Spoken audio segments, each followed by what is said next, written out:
Bueno, buenas tardes. Es un poco difícil hablar de una persona a la que a uno lo une una relación de afecto y de admiración, como en el caso de Eduardo. Yo a Eduardo lo conocí, voy a hacer con la licencia de ustedes brevemente autorreferencial. Lo conocimos en las altas noches de la Peña Nativista de Coronel Dorrego, y fue un señor que de a poco, con su sapiencia, con su forma de ser, con su bonomía, nos fue ganando el corazón hasta que en un momento del señor Reyes pasó a ser el gordito, que es un amigo de todos nosotros, una persona que hace muchos años se fue de Coronel Dorrego en cuerpo pero no en alma, porque no hay día que no recuerde su querencia. Eduardo hoy vuelve a presentar su libro Aparecidos, para el que mira sin ver. Y yo, antes de darle paso a él, que con su palabra nos diga de qué se trata este libro, voy a decir 3 o 4 cosas para ponerlos en contexto sobre la obra literaria de Eduardo. Y para hacer eso, que les prometo que, como decía su admirado y mi admirado Atahualpa Yupanqui, voy a ser cortito como patada de chancho, decía el maestro, voy a referir algunas cosas de Eduardo para que podamos entender su obra. Eduardo es una persona polifacética. Es escritor, locutor, periodista, comunicador, productor, representante artístico. ¿Y por qué cuento esto? Porque todas esas vivencias que él ha tenido las recoge en un determinado momento de su vida en las 6 obras que tiene publicadas, de las cuales hoy presenta la última. ¿Por qué digo esto? Eduardo dice un poco en broma que cuando él empezó a escribir, me contaba y nos contaba hace algunos años, cuando él empezó a escribir le costaba, porque ustedes saben que, para los que no conocen su vasta trayectoria, Eduardo fue uno de los fundadores, de los soñadores que comenzó esa obra que fue LU26, emisora Coronel Dorrego, y que después anduvo por aquella LU2, Radio Nacional Bahía Blanca, Radio Nacional Viedma, de modo que se dedicó a la televisión, también estuvo, y se dedicó en sus primeros tiempos a redactar noticias. Y él cuenta con cierta gracia que cuando él quería escribir algo literario, le salía, en vez de salir un cuento, le salía una noticia. Ahora, yo creo que esto ha dejado en la obra de Eduardo, si la leemos detenidamente, ha dejado, una cosa que es muy buena, que los cuentos de Eduardo, en donde él vuelca estas inmensas experiencias que ha vivido en nuestra peña, que ha vivido caminando las calles de Bahía, de Viedma, de las grutas, de Patagones, de Coronel Dorrego, de Bahía, en fin, de todo el país, sus vivencias, esas altas madrugadas de charlar con gente como, qué sé yo, Elías Chucair, Eduardo Falú, o los personajes lugareños, como en aquel cuento que publica en su primer libro, de aquella mesa, que les recomiendo que lo lean porque es muy emotivo, muy conmovedor. Esos cuentos donde él también vuelca su imaginería, porque algunos son ficcionados. Bueno, la literatura siempre es ficción, ¿no es cierto? Pero en el caso de Eduardo agrega cuestiones ficcionadas muy buenas. A su vez tienen, yo creo, la sencillez y la donosura de la crónica. No de la noticia, sí de la crónica, como la tenía en algunos casos un García Márquez. Por eso la lectura de la literatura de Eduardo es tan sencilla, no simple. Lo simple es otra cosa. Es tan sencilla, es tan amable, que cualquier persona, aún no siendo aficionada a la lectura como lo somos nosotros, puede verse atrapada por la obra de Eduardo. Yo he tenido una experiencia muy buena estos últimos meses en hacer leer la obra de Eduardo en las escuelas. Y me ha ido muy bien. Me ha ido muy bien con gente que no lee y gente que se ha animado a escribir a partir de esta experiencia. Fíjense si no ha cumplido él el cometido que seguramente buscaba. No solo buscar horizontes en la literatura y compartirlos, porque uno cuando escribe, cuando canta, cuando hace arte, cuando baila, cuando hace cualquier manifestación artística, uno busca, no por ego, sino por necesidad espiritual, que lo comparta la gente, si no el arte no tiene sentido. Y yo creo que eso ha logrado Eduardo Reyes. Muchas crónicas de este y de sus anteriores libros refieren a su lugar nativo, a Coronel Dorrego, y otras a cosas que ha ido recogiendo por el camino y que ha sabido conservar en su memoria y ha sabido plasmar. De modo que la obra literaria de Reyes es más que un conjunto o un compilado de vivencias propias, es, creo yo, un aporte a la cultura popular regional de los argentinos, a esa cultura del interior, a pesar de que hay otras cosas, pero a esa cultura del interior que a veces no se conoce bien porque no se trata bien, o porque los autores del tipo de Eduardo no son conocidos en el resto del país. Entonces yo creo que la obra de él, fuera de que sea un hombre de Dorrego, un hombre que queremos mucho, eso en este momento no importa. Lo que importa es el aporte que hace Reyes a la literatura argentina y a la literatura de esta región de los argentinos que se llama el sur y la Patagonia. Bien, yo no tengo nada más que decir, simplemente agradecerle a Eduardo esta oportunidad de acompañarlo a presentar este libro, Aparecidos para el que mira sin ver, que creo que también nos transmite un mensaje a los que poblamos esta surería y a los que poblamos ese país que se llama la Argentina, ese país geográfico y también espiritual, que es que, sobre todo en esta época donde todo va tan rápido, donde todo se desvanece, donde parece que estamos en crisis en el sentido de valores, de cosas que hemos conocido, de estructuras sociales, en este momento donde nosotros tenemos gran esperanza en el futuro de los argentinos y de los americanos, la literatura de Eduardo nos tiene que ayudar a mirar, a ver, pero también a mirarnos a nosotros mismos y a mirar profundamente el paisaje y al hombre que habita el paisaje de nuestro lugar y de los lugares que nos rodean. Nada más, muchas gracias y lo dejo con Eduardo, que seguramente va a hablar bastante más lindo que yo.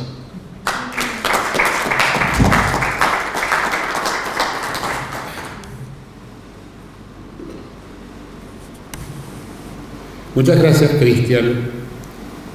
Cristian es de los jóvenes que realmente nos hace recapacitar en muchas medidas.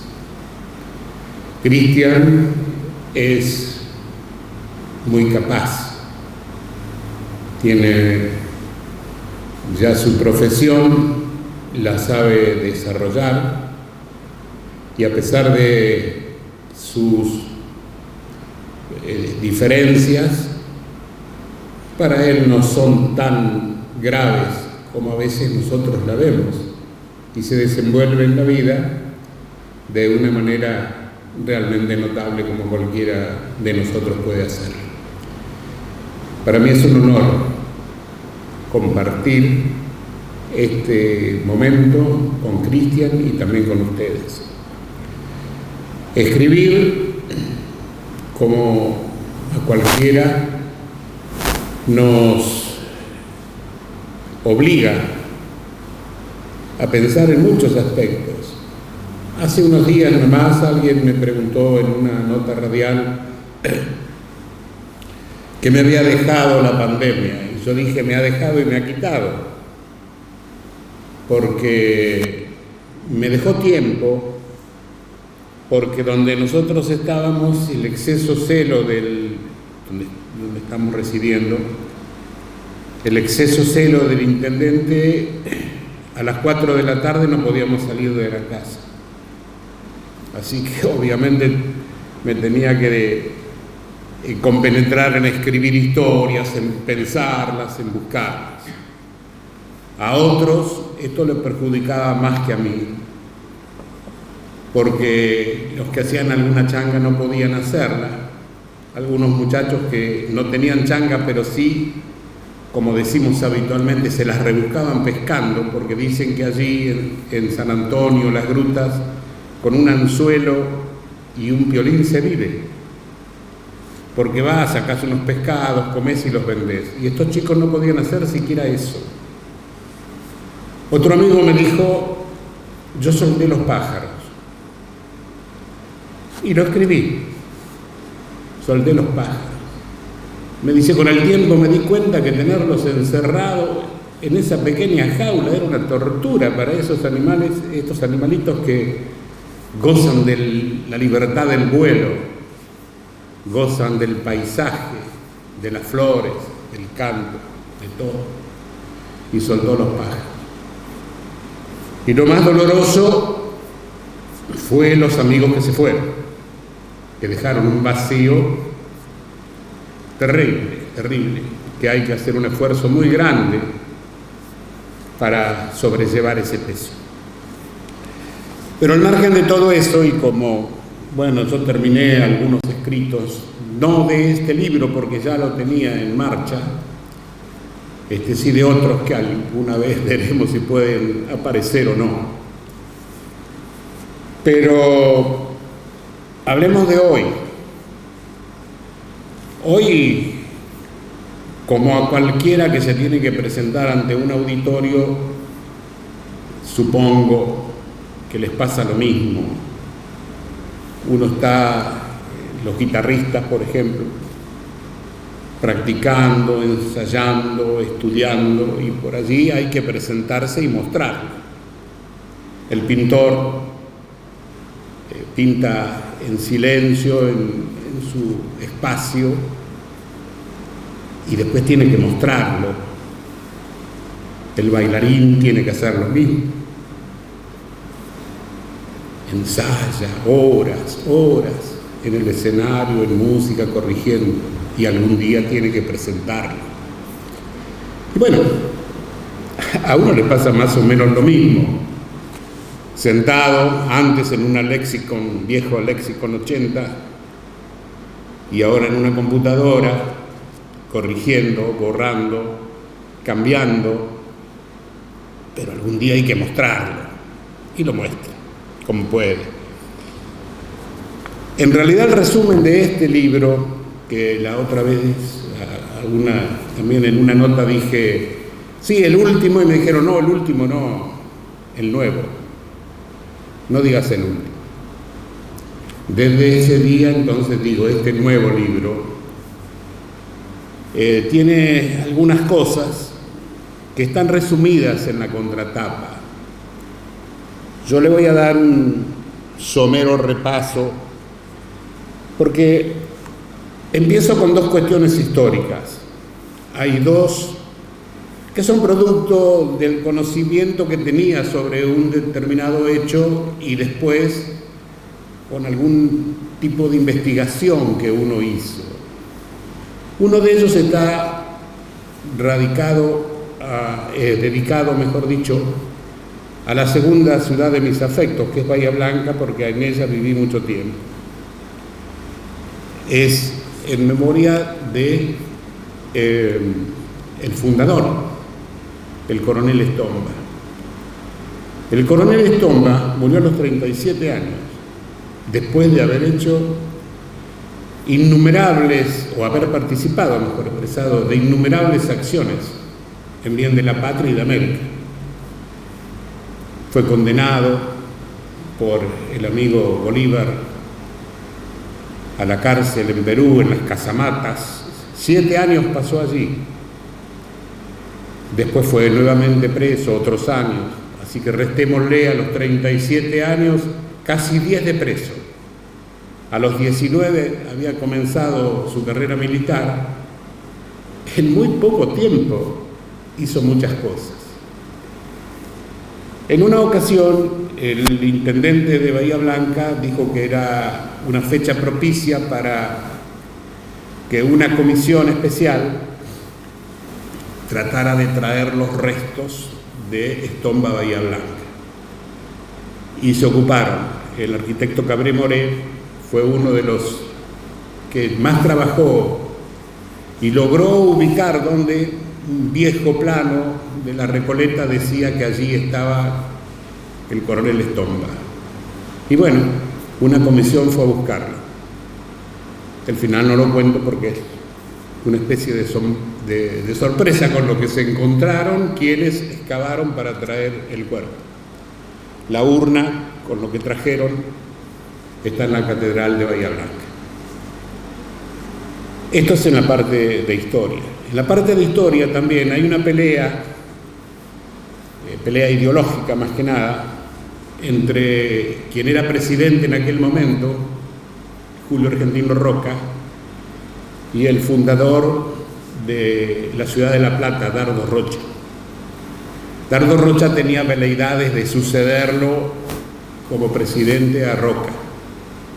Y Roca, que bien le tenía muchísima confianza a Rocha, por todo lo que había hecho y y era su contacto permanente, ya para que lo suceda como presidente había elegido a otro, había elegido a Pare Selman, que era su cuñado, para que quede en familia nada más. Entonces tiene una especie de reyerta ideológica, como les digo, y esto se produce o se manifiesta en gran medida cuando se inaugura en la ciudad de La Plata la ciudad, justamente, y hay una serie de actos que están programados y que el presidente prometió su apoyo, pero después parece que se arrepiente y no va, y por allí también para quitarle brillo y entorpecerle las cosas a Rocha, dicen algunos historiadores que contrataron hasta una bruja, la bruja de Tolosa. Algunos me dijeron si era tal. No era tal la bruja de Tolosa, era muy antigua. Y la bruja de Tolosa parece que hizo una serie de maleficios ahí en donde estuvo la piedra basal y unas cosas, y la fiesta no salió como querían. Por lo tanto, le echaban la culpa a Roca, a la bruja de Tolosa.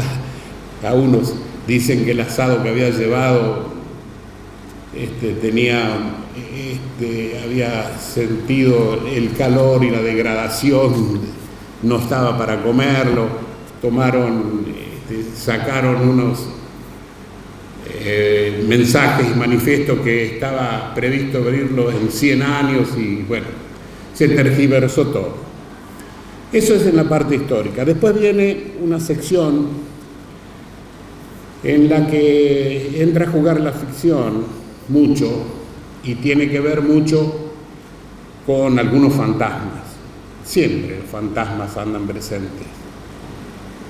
Es indudable y es imposible no encontrarse alguna vez con algún fantasma, para bien o para mal. Hay varios cuentos que tienen referencia justamente a unos fantasmas. Yo les recomiendo por allí. Bueno, esto empieza con el Club de los Fantasmas, porque ya en el año 1800, 1700 y algo, en Estados Unidos se formó el Club de los Fantasmas, porque en una fotografía que sacaron aparece una figura que no estaba en el grupo a retratar. Entonces empezaron a examinar fotos y vieron que en viejas fotos aparecían muchas figuras que los denominaron, eran fantasmas que aparecían y tienen las elucubraciones necesarias para decir por qué estaba esa figura ahí, porque alguien lo había convocado, a alguien que quería con el pensamiento, porque alguien que había muerto por ahí no quería irse, en fin, hay muchas explicaciones al respecto. Bueno, yo doy algunas en el Club de los Fantasmas. Después aparecen, bueno, La Casa del Miedo, La Chica de las 9 y La Tapera y Noche de Terror, que tiene que ver con esta temática, que puede gustarle o no, algunos se asustan, otros no tanto, pero puede ser. Después viene La Parca. La Parca se sabe que nosotros identificamos a la muerte con eso. Me anduvo rondando algunas veces, por eso cuento un poco las anécdotas de que La Parca también estuvo coqueteando y por ahora no me llevó. Así que después, también por la parte, hay una anécdota muy especial cuando yo estaba en el EU26. Apareció un día uno que dijo ser profesional de una especialidad concreta, no tenía el título a mano, tenía las cosas, tenía que pedirlo, en fin, engañó a las autoridades municipales de aquella época y a las autoridades del hospital, y el hospital lo incorporó esperando que traiga los papeles para confirmarlo o no en ese cargo. Pero este muchacho demoraba y demoraba y demoraba. En ese caso, como periodista, mi investigación me llevó a determinar que no era el médico que decía. Entonces, obviamente, yo alerté a las autoridades municipales y alerté al pueblo en general y a la gente del hospital que este muchacho nos estaba engañando a todos. Él ya tenía acá un amor, andaba por allí con promesas de casamiento y cosas raras. Y obviamente nosotros dijimos por la radio que tal no era médico y que había estado engañando y que había hecho esto. Entonces, una tardecita ya como a esta hora, me dice uno de los chicos de la radio, te buscan. Yo salgo y apareció este muchacho con el revólver en la mano y me dijo, vengo a matarte. Yo le dije, no, vos no me vas a matar porque el que mata no avisa. Yo no sé de dónde saqué la frialdad en ese momento, porque en realidad estaba lógicamente con el temor y el, diríamos, otra cosa más encima, pero no podía demostrar fragilidad o debilidad. Y le dije, no, el que mata, mata, no avisa que me va a matar. Bueno, estuvimos hablando del tema y al final se fue llorando. Así que bueno, quedó un cuento de este amigo. Y que fue una anécdota que me había quedado en la memoria, pero después se me dio por escribir algo. Después hay un homenaje a don Juan Ustares, un arriero que teníamos aquí que vivía cerca de mi casa. Después, ayer con César Macubre en la radio nos acordábamos de este personaje, Juancito. Juancito era un hombre que andaba caminando siempre por el pueblo. Nadie sabía dónde iba ni de dónde venía, nada de dónde vivía, dónde comía, dónde dormía. Juancito, que salía por ahí. Juancito, en algún momento del día te ibas a cruzar con Juancito. Nosotros, esa crueldad de los chicos, como era un hombre de cabeza muy grande, lo habíamos apodado Juancito Siete Cabezas. Y como esa crueldad nos llevaba, en momento para hacerlo enojar, gritarle eso en la calle. Bueno, es una especie de homenaje casi a ese personaje que andaba dando vueltas todo el día por el pueblo. No sabíamos quién era, no sabíamos su nombre, su apellido, solamente que era Juancito. Lo quise recordar porque es parte de mi niñez, de verlo. Hay por allí, o sigue esto, con el hombre de la bolsa. ¿A quién no lo asustaron con el hombre de la bolsa? Y teníamos que cumplir, porque los papis decían, mirá que viene el hombre de la bolsa, ¿dónde está el hombre de la bolsa? Y por allí veíamos un hombre que venía por la calle con una bolsa, y vos te creías que ese era el hombre de la bolsa. Y digo, pero este hombre, ¿qué es? La imaginación de los padres para asustarnos y obligarnos a hacer alguna cosa que nos negábamos, o para cumplir algún mandato, nos llevaba a idealizar un hombre de la bolsa inexistente. Pero bueno, el hombre de la bolsa andaba siempre en el dicho, el hombre de la bolsa. Después venían otros con los que te asustaban, otros monstruos más. Los españoles, después acá derivó en el cuco, pero en España era el coco, el cuco. Obviamente también, cuidado con el cuco, ¿es cierto? En España, cuidado con el coco. La inocencia de un niño al que le dijeron que cuando murió su abuelo, la madre le dijo, se fue a una estrella. Y una vez, un niño de mi cercanía estaba mirando las estrellas mientras estaba preparando un asado, una comida, y él me ayudaba.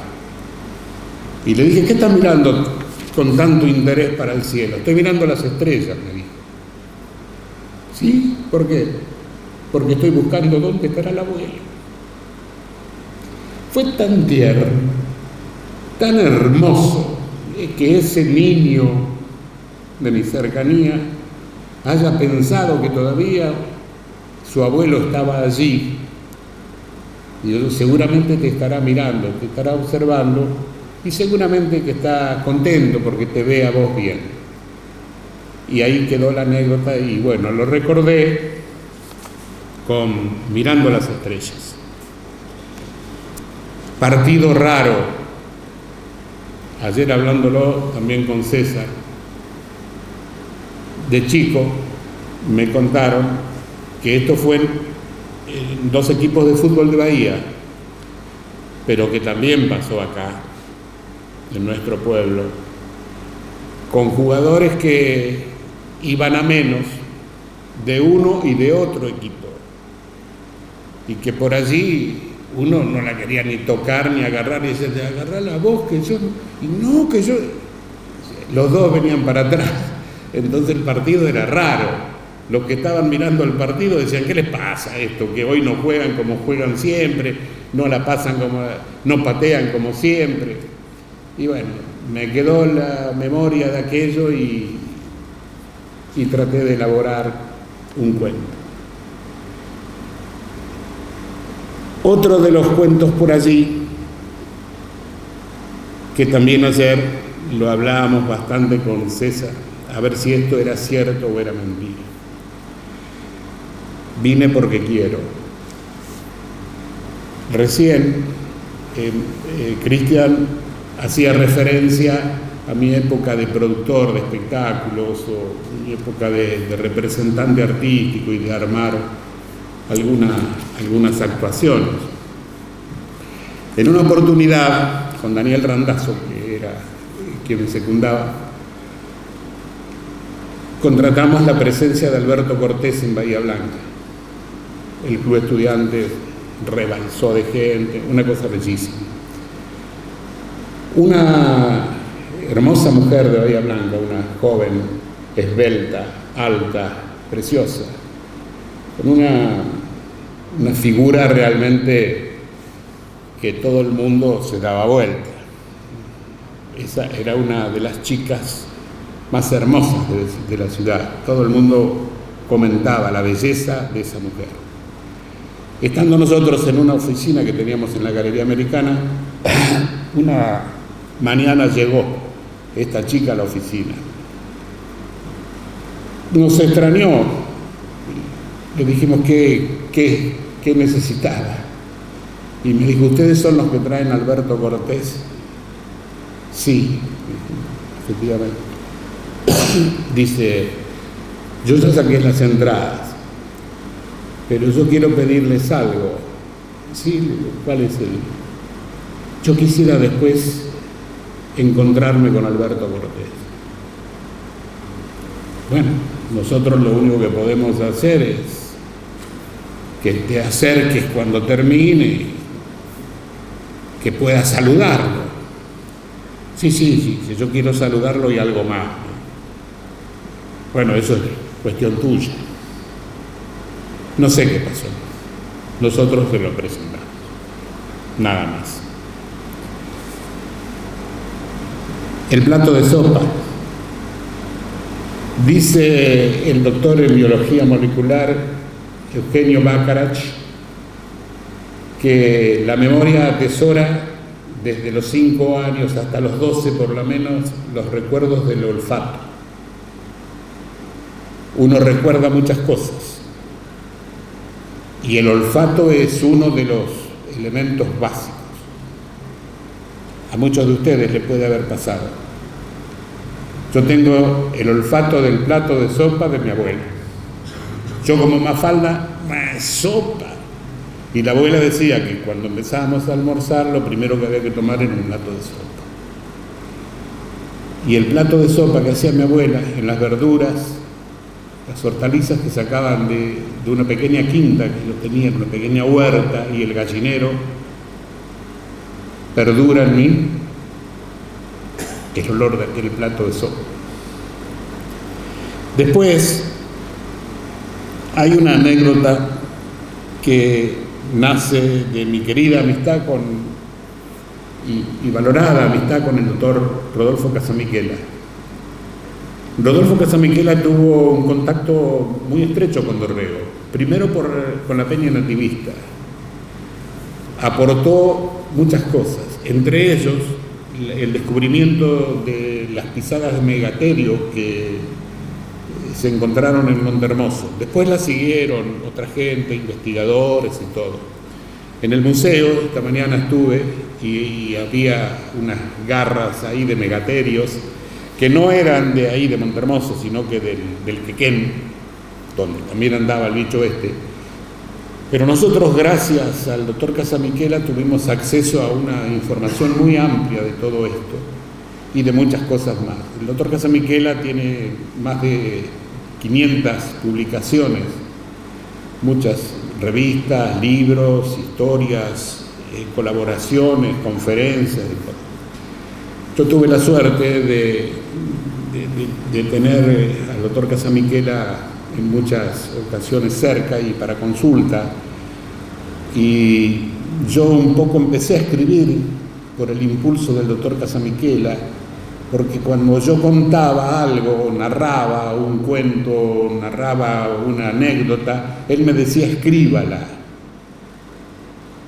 y yo tenía cierto temor hasta que, bueno, me convenció, empecé a escribir, y también, como lo recordó Cristian, me salían en noticias, porque yo durante más de 30 años había trabajado en medios de comunicación, para radio, televisión, diarios, revistas, y yo quería un cuento, pero el cuento era una noticia, no era un cuento. Hasta que, bueno, encontré cierta forma que me dio cierta satisfacción.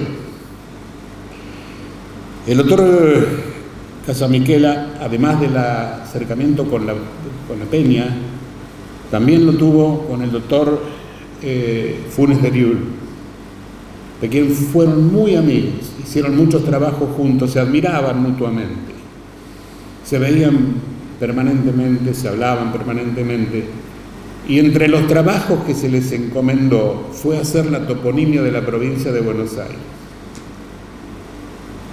Recogieron nombres derivados del tehuelche, del mapuche, del ranquel, de los boroga, de los Shellman, pero había un nombre que está en Dorrego, un paraje, que por más que le buscaban conexiones, ya después se fueron a las tribus del norte, después se fueron a las extranjeras, pero no había forma, no encontraban, no encajaba el Frapal, el paraje Frapal, que está allí en el límite con Pringles.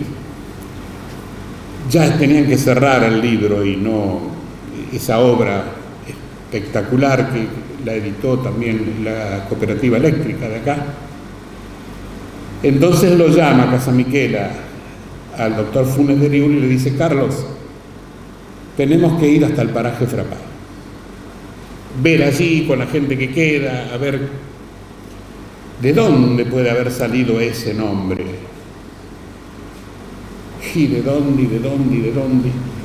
Y bueno, vamos y empecemos a hablar con la gente. Y empezaron a hablar hasta que encontraron a un hombre, quizás el más antiguo que vivía por ahí, que encontró el misterio del paraje Frapal. Este sí, le voy a contar el final porque es realmente muy, muy gracioso. Me lo contaba personalmente el doctor Casamichela con muchísimo afecto y con muchísima risa. Resulta que el hombre más antiguo que encontraron por allí dijo: sí, dice, es ese, dice, vamos a ver a un hombre que es el que donó las tierras para la escuela y para el destacamento policial y no sé dónde. Ahí dice, vamos, porque él tenía el campo acá cerca. Bueno, llegaron al campo y en la tranquera vieron el nombre. Decía Frapal en la tranquera de este hombre. Dice: Frapal, ¿y esto por qué? Porque el hombre se llamaba Francisco Palacio. Entonces, estuvieron recorriendo todas las etnias el doctor Casomiquela y el amigo Funes de Vigo, y era don Francisco Palacio, el nombre extraño, mapuche, tehuelche, boroga, que no encontraban por ningún lado. Acá hay un recuerdo muy, muy importante para una promesa que pude cumplir ya pasados los años que había fallecido mi abuelo. Mi abuelo Filomeno de Santos, de Campillo de la Jara, a 100 kilómetros de Toledo, decía siempre que quería volver a España algún día y quería ir con mi hermano y conmigo. No pudo ser, pero yo hice el compromiso de ir algún día a recorrer las tierras que vivió mi abuelo, Campillo de la Jara. Un pueblo de 500 habitantes, casas de piedra, piso de piedra, todo piedra. Se veía en la placita que había y en el bar El Molino, que estaba ahí en la plaza, figuras que cualquiera podía haber sido mi abuelo. Hablaban como mi abuelo, discutían como mi abuelo, reían como mi abuelo, se enojaban, jugaban a los naipes. Con el especie de intendente de allí, el alcalde, don Antonio, fuimos a tomar unas copas al bar El Molino también. Y estuvimos allí y se sentía un olorcillo a comida hermoso, muy sabroso. Hasta que le preguntamos a una de las chicas, lo atendía dos muchachas, Davinia y la Charo, y le digo, ¿de qué es ese olorcito a comida que se siente? ¿Se puede comer algo? Sí, dice, ¿cómo no vas a comer algo? Y me dice, y yo digo, ¿qué es ese olorcito? Orejas de puerco fritas. ¿Orejas de puerco fritas? Sí. Y pues, tráeme orejas de puerco fritas. Digo, ¿cómo no íbamos a comer las orejas de puerco fritas en el pueblo de mi abuelo?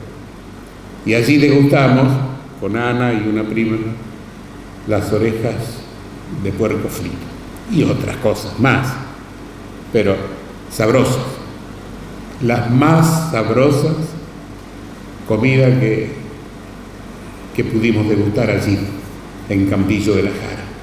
Después pasamos a Puente del Arzobispo, que era donde nacieron los otros abuelos, el abuelo Reyes.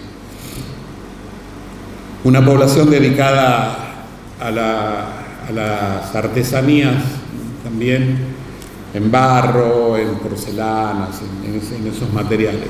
Realmente todo brillaba con esa, que fue bellísimo. Así que un viaje inolvidable. Para ir cerrando el trato, como dice las cuestiones, está el humor de Wimpy. Wimpy fue un periodista uruguayo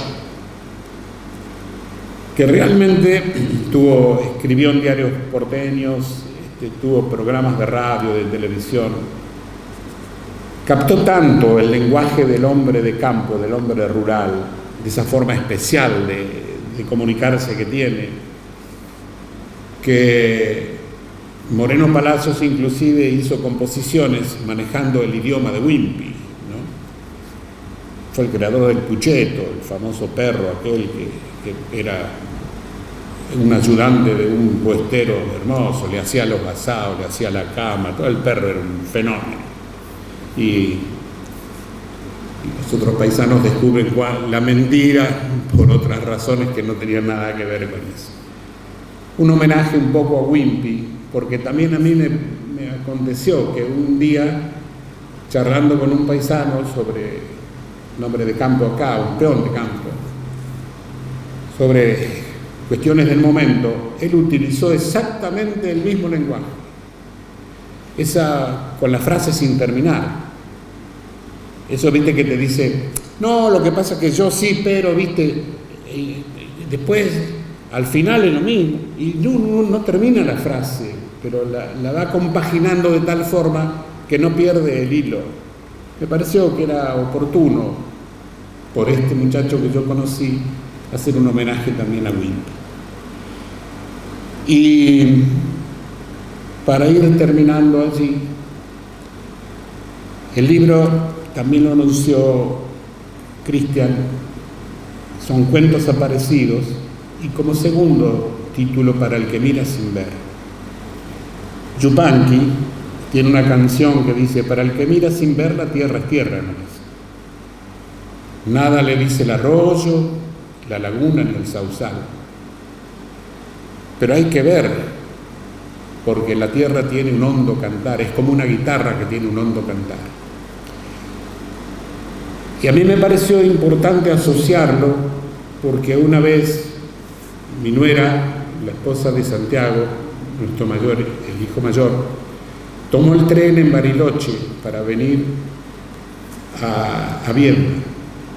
Y a los 300, 250, 300 kilómetros que salió de Bariloche, el tren se rompió, como habitualmente pasa el tren que va, ahora no porque está modernizado, el tren que va de Bariloche de Bariloche a Viedma. Y la importancia de ese tren es que para en todas las estaciones: Menuco, Maquinchao, Sierra Colorada, Ramos Mexía, Balcheta. Ese servicio para todos esos lugares es vital. En el momento que se cerraron los ferrocarriles en el país, la decisión presidencial, el gobernador de Río Negro de aquel tiempo, Horacio Massachesi, dijo: el tren nuestro no puede cerrarse. Y entonces la provincia se hizo cargo de ese tren, con las dificultades que tenía, porque las vías no estaban en condiciones, los trenes no estaban en condiciones, y sufría roturas bastante frecuentemente. Cuando mi nuera Mabel toma el tren, venían contingentes de Buenos Aires, y se rompe el tren. Entonces empezó a haber cierta desesperación en la gente de Buenos Aires, que ¿qué hacíamos acá en este páramo que no veían nada, el desierto patagónico pleno? Y había señoras que blasfemaban, se enojaban, insultaban, y mi nuera, con mucho tino, le dijo: mire, que nosotros no hubiéramos sacado nunca un pasaje para venir acá, pero quizás el hecho que el tren se haya detenido acá nos está dando la posibilidad de ver algo que habitualmente no lo vemos. Hay que fijarse, capaz que hay cosas importantes para ver y conocer. Y empezó a dar su explicación. Dice: ve aquel pájaro, aquel es un ñanco. ¿Qué es un ñanco? Un ñanco es un pájaro bastante voluminoso, que tiene el pecho blanco y el lomo azulado. Dice: si las leyendas de los tehuelches de allí te decían que si él te muestra el pecho blanco, te va a ir bien en el día. Ahora, si está mostrando el lomo azulado, gris azulado, cuídate, porque no puede ser buena la cosa. Hay algunas canciones, un grupo del Bolsón, Tayel, le canta: ñanco, ñanco, dame tu pecho blanco, que voy a ver a mi amada. O sea, entonces quiere ver la cosa buena. Fue así entonces que empezó a puntualizarle cosas. Dice: aquella flor, ve, aquellos de Michay. Dice la leyenda también que si usted come Michay va a volver a la tierra, porque le deja algo siempre, una esperanza. Y aquella otra flor es de tal cosa. Y además dice: seguramente hay una fauna importante que ellos también están extrañados de vernos a nosotros. Y están escondidos ahí entre las matas. Y hay ardillas. Y hay un pequeño roedor que es un huiliche. Y le empezó a indicar todas las cosas que seguramente había, que ahí había mucha vida. Pero si uno miraba así nomás a vuelo de pájaro, no iba a encontrar nada atractivo, pero sí que en ese lugar lo había. Bueno, me pareció que podía reactualizar aquello de Yupanqui, que para el que mira sin ver, sí, las cosas es tierra nomás, pero hay que mirar para encontrar la verdadera razón de las cosas. Y ella me dio esa punta para hacer aquello. Para el que mira sin ver, ese es el que cierra el libro. Y junto con este, yo por la pandemia tampoco pude presentar El barco de los sueños, el libro anterior. El barco de los sueños tiene también una serie de cuentos más o menos de este tipo, pero hay uno que me llena de satisfacción porque don Jaime Montaner fue un poco como mi abuelo sustituto acá. Como mis abuelos estaban en Bahía Blanca y yo vivía enfrente de la casa de don Jaime Montaner, casi lo había tomado yo como mi abuelo. Y don Jaime, en su momento, también, cuando estaba a punto de fallecer, quería, con alguna demencia senil que le estaba haciendo un efecto muy negativo, quería volver a España. Y no pudo volver a España. Y todos los días se levantaba con la valijita, armada para tomar el barco e ir a España. Y le decía a su hija Lita, Lita, fíjate si vino el barco. Y Lita, repetidamente y durante todo el día, le tenía que decir, no papá, todavía no vino. Pero tiene que venir. Sí, pero todavía no. Y al rato, Lita, fíjate si vino el barco. Y así, sin que llegara al barco, también partió don Jaime Montaner, con el sueño de haber venido a hacer la América y con el sueño de ir a morir a España que no pudo cumplir. Esta es la historia. Gracias a la gente de cultura de la Municipalidad, a Lagos principalmente, por permitirme venir, como dije al principio, como el guitarrista en su momento o el músico muestra para lo que se ha venido preparando, el bailarín, el pintor, todos los que hacemos algo procurando conectarnos con la gente, en algún momento tenemos que mostrar lo que hacemos. Bueno, esto es lo que hago ahora. Muchas gracias.